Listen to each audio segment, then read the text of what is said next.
oxygen and blood to your brain. And because you're bringing all this fresh blood to your brain, it is actually a very energizing inversion. So traditionally, inversions are practiced at the end of the sequence, but headstand is a great inversion to maybe incorporate into the middle of your sequence as well. And even though it's called headstand, it really should be thought of as an arm balance, because the majority of your weight is really in your arms, pushing down through your forearms and in your shoulders, and very little weight is in your head.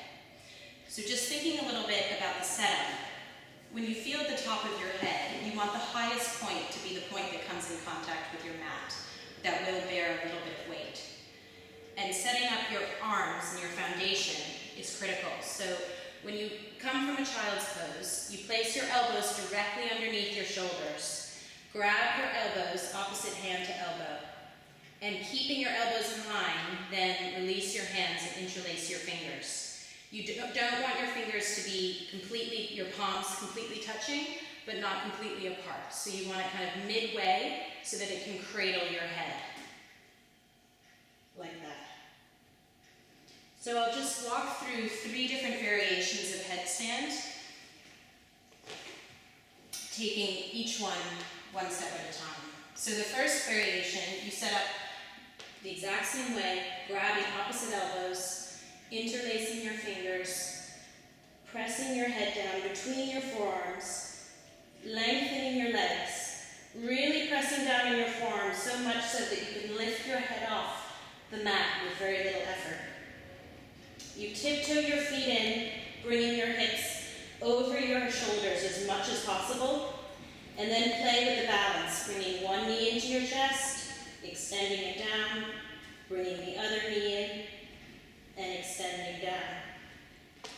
And repeating like that on 5 times on each side. The second variation is bringing your legs completely off the mat. So setting up the exact same way with your elbows and your hands.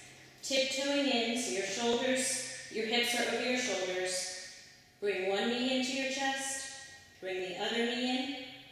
With control, raise your feet towards your bottom, and then extend your legs up to the ceiling.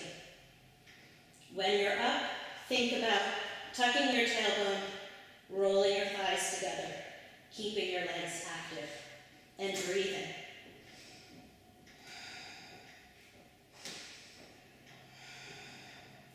Coming back down, the exact same way you came up, with control, and resting in child's pose.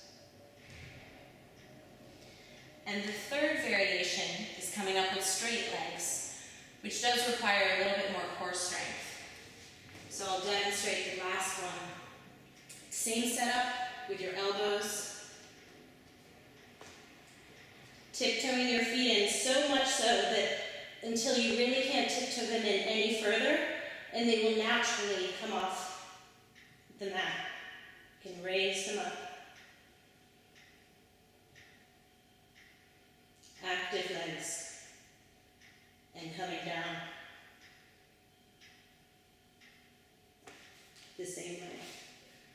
Resting in child's pose. So whichever variation is right for you at this time, you should think most importantly about your head and your neck. And you, if at any point feel that there's too much pressure in your head or your neck, definitely come out of the pose. So I hope you work on headstand this month. Thanks for watching. Namaste.